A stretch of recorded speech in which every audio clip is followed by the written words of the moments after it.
To ask the questions of the managers and to ask them really what they're doing on these important issues. Okay, thanks Matt. So Matt is basically, day to day, your job is to read, isn't it?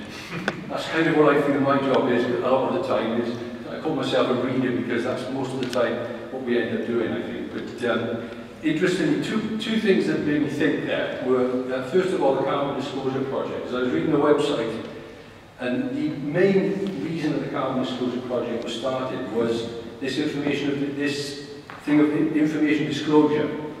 Because once the information is out there in the public domain, it becomes increasingly difficult to ignore it.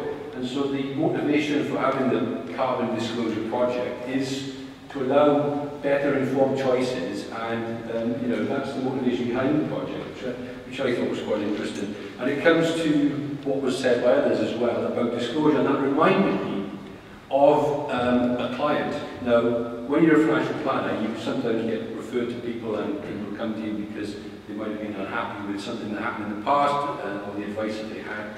And I had a particular instance where a client was referred to me, and her personal circumstances weren't the easiest because she had become a widow at an inappropriate time. And it's always inappropriate, I suppose. But she was a widow. But the point was, the advice she had over the last sort of 5-10 years from a particular advisor had made no account of her. It had looked at the investment performance and taken account of the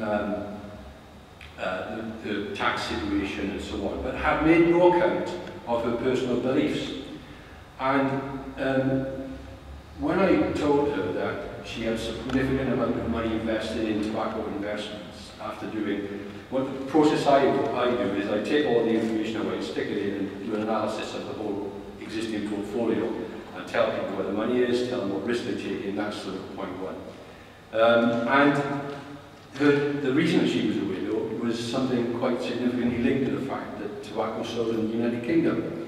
And she was absolutely mortified by the fact that she'd been investing in tobacco company shares. So, it was more I could do to stop the complaint, if you see what I mean, because she was that upset by the fact that she was investing in tobacco. Up to that point, the advisor, the key point is the advisor hadn't asked about the issue and what she thought about ethical considerations. If he had asked, he hadn't done it in any depth, because she certainly didn't realise what she was investing in. So this process of financial planning, it's been mentioned already, has to be successful, a deeply personal process, and has to involve time with an advisor or a planner to let the planner understand what you need and what you want to